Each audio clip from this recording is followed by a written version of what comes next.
Hello and welcome to livealittlehigher.com. Rosh Chodesh Tov. We begin the new month of Heshvan, or also known as Mar Heshvan. And what it means, the word Mar means bitterness, comes from the word Maror. And what it means really is that after 2 months of charged spirituality in the month of Elul, we were doing teshuvah, we were connecting to the King, we were working on ourselves, and then we have the month of Tishrei, which was really a honeymoon with God. We were full of mitzvot and full of holidays and beautiful times. Suddenly comes the month of Heshvan, where nothing. It's like the joke of that guy that he was very happy. He met a friend and he was very happy, and the friend asked him, "Oh, why are you so happy?" He says, "No, I'm very happy because I won the lottery. I'm so happy." He says, "Oh, good for you, incredible." And then the next month he meets him again and he says, "Oh, you look so happy. What happened?" He says, "No, my uncle died and he left me a great fortune. I'm so happy." And then he meets him again and he says, "Oh, you look so happy. Yes, imagine I married off my daughter to a beautiful guy. I'm so happy." And then he meets him again and he looks gloomy. He looks so sad. And he says, "What's wrong with you this month? What happened to you?" He says, "This month, nothing."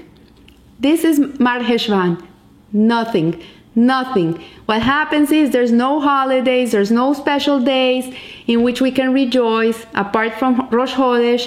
And it's nothing. There's nothing. It says that it's even more bitter than the month of Av, because the month of Av, although we are mourning the destruction of the 2 temples, there's something.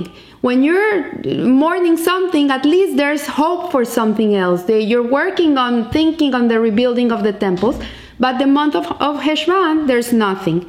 And so the significant, the original name of this month was not Mar Heshvan. This is a name given by the Babylonians, and it was adopted by the Jews through the 70-year exile between the destruction of the first and the second temples.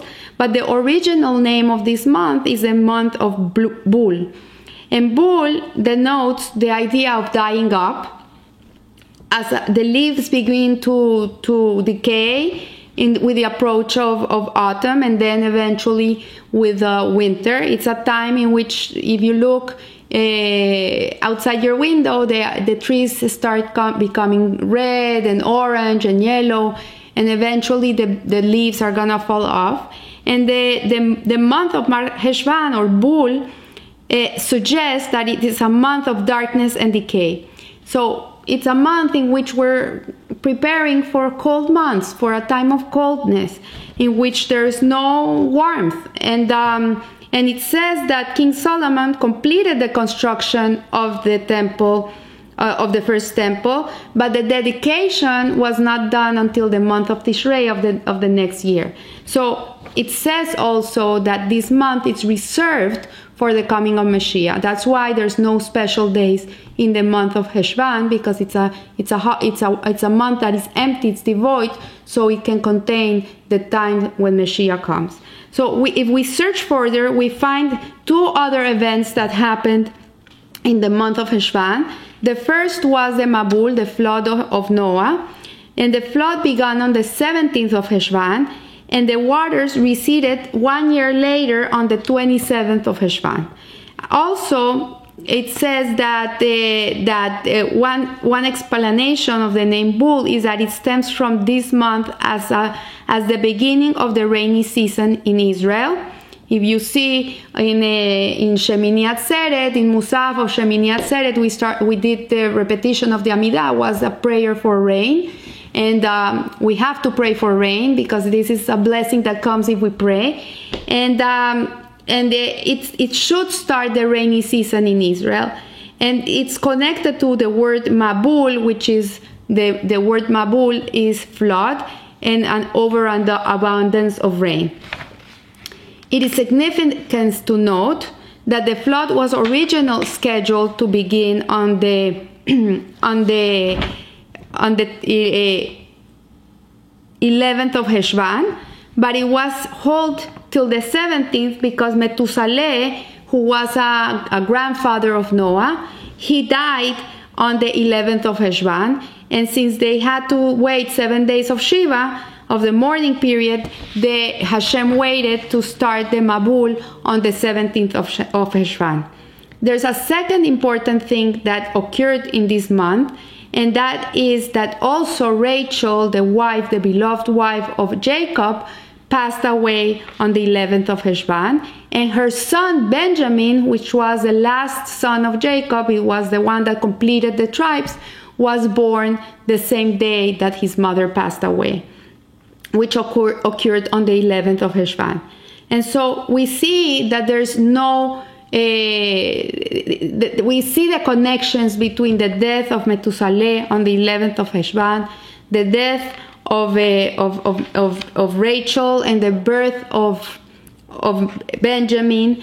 And we see that our matriarch Rachel and her son Benjamin stand respectively for exiled and for the exile and the Geula of the Jewish people, of the redemption of the Jewish people. Rachel died coming into Israel, and Benjamin was born coming into Israel. He was not born in exile. He was born in the land of Israel. So Rachel determines the Jewish people in exile. It says that she's crying for us. She's still crying for us. That's why her tomb is in Bethlehem. When the people were exiled, they passed through her tomb. She was not buried in Hebron with the rest of our matriarchs and patriarchs. She was buried in Bethlehem.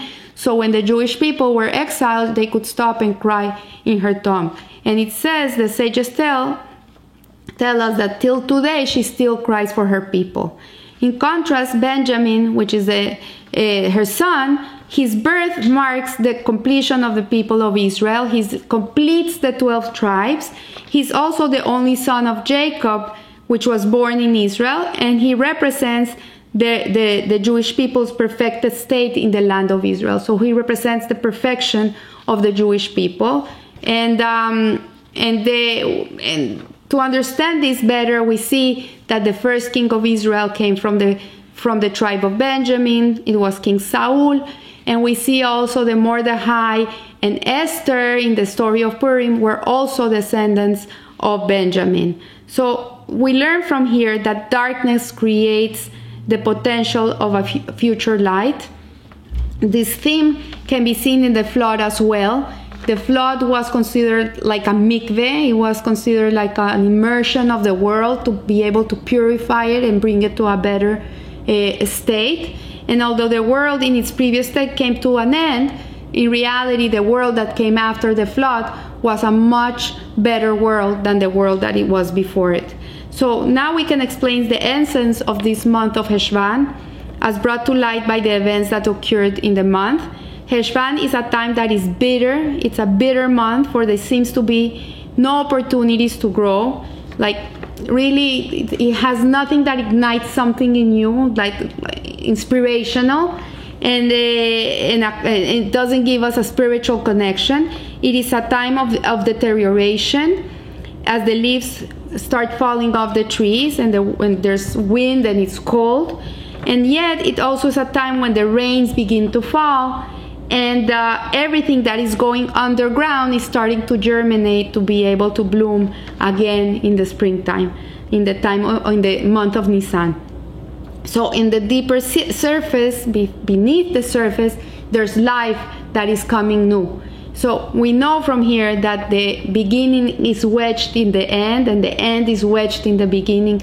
In life, everything is round. It's a cycle. It doesn't exist that there's an end and that's it. This is something important to learn, that even though a door closes on you, there's always another door opening for you. There's always a new opportunity for you. It's not the end. Even if a person passes away from this world, it's not the end. That soul is going somewhere else. There's something else for that soul. It's not the end. And this is a very important concept for everybody, because if we think that we're here and it's the end, or there's no purpose for our suffering, there's no purpose for the darkness, then we can become very bitter and very sour people. But when we understand that everything, even if it looks bleak and dark, is really germinating something new. Something new is going to come out of it, something better is going to come out of it.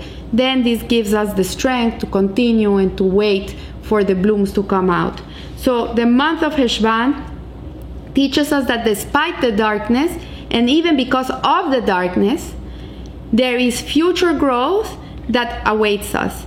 We have the opportunity to nurture that right at this moment. This is what we should be doing. This is a month of nurture.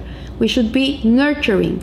It's like when the bears, they hibernate. They're in a cave. They're hibernating towards in the winter time. They go to sleep for 6 months and they wake up and they're still alive.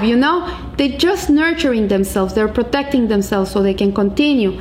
This is the time to do that, and at the right moment. And it's now that we gather the seeds from the holidays of the month of Tishrei, plant them and carefully water them through their winter months. So everything that you accumulated in the month of Tishrei with the holidays of Rosh Hashanah, Yom Kippur, Shemini Atzeret, and Sukkot and Shemini Atzeret and Simchas Torah, I'm sorry, I said them backwards. Really, everything that you gain from that, just plant it, water it, and wait for it to bloom. With God's help, we will soon marvel at the beautiful spring bounty that we merit to cultivate. So I wish you a beautiful month. It should be a month of no despair, of joy and love and nurture. And remember, live a little higher. Thank you.